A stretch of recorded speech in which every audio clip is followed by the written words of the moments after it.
Everyone says don't quit your goal. I think that's incomplete. In today's video, I want to give an overview of what commitment can look like even when your priorities start to change, and how you can do that without breaking self-trust. So a big goal and the energy surrounding that was never about teaching you motivation or forcing consistency. Rather, it was about how you show up for yourself when pursuing that big goal. So for me, it's never been about the outcomes, whether I could do a single unassisted pull-up or have a monetized YouTube channel, but rather I knew this would help me build new skills, learn about myself, and also help overcome the things that came up along the way. So I'm currently in a season where I'm revisiting my goal of the YouTube channel. I've been doing this for about a year, and I'm using all the tools that I share with you here. I've been journaling, I've been bringing awareness, using constraint, and also making decisions ahead of time. But I've also reached another period in my life where I have some other competing personal goals.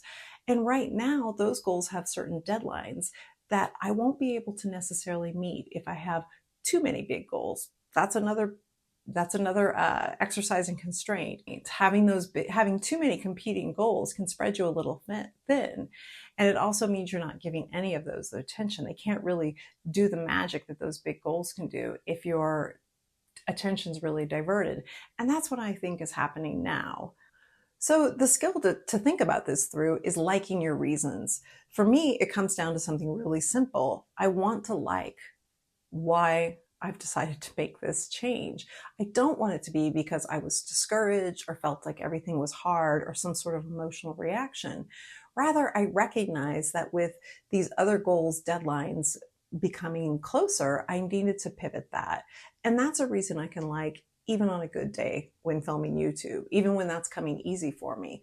I still knew that my reasons were logical, intentional, and not just an emotional reaction. And that's one thing to consider as a guardrail. If you're having kind of an emotional response, you may want to pause and just keep that reason there and revisit it later when you're not in the thick of, feeling anxious or self-doubt. But if your reason feels like it's aligning your life, then I suggest proceed with reconsidering your goal. The goal itself of building self-growth didn't go away. I'm just pursuing it differently now. So with my pull-up example that I've shared in my other videos, I did want to pursue that goal of doing an unassisted pull-up. And once I got there, it wasn't that I stopped building strength. I just sort of did it in different ways. There's also the emotional honesty. I am a little disappointed to have to pause on this goal. I feel like I still have things to share about self-coaching, and I've even heard from some viewers that said that it's helped them, and that feels amazing. And I still like my reasons for needing to pause and pivot elsewhere for now, which tells me that this is a decision that feels right.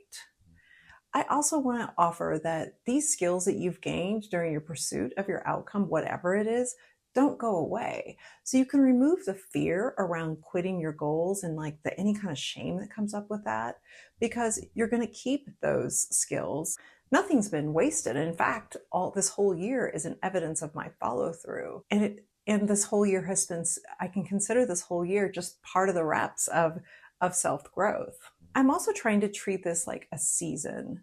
So while it can be helpful to pivot on your goal, if it's something that you think, oh, it's just not working for me right now, then you can offer a container and a metric in the future that you might revisit. So as I shared, I'm going to look at this again at the end of the year because that's when my other competing goals are going to be met. That's the timeline around those. So I'll be able to look at this in a year and see, am I ready to pursue this big goal again? What would YouTube channel 3.0 look like? But right now I am still fully committed to my goal. I'm just not doing the same version. Thanks again for watching, and I'll see you later this year.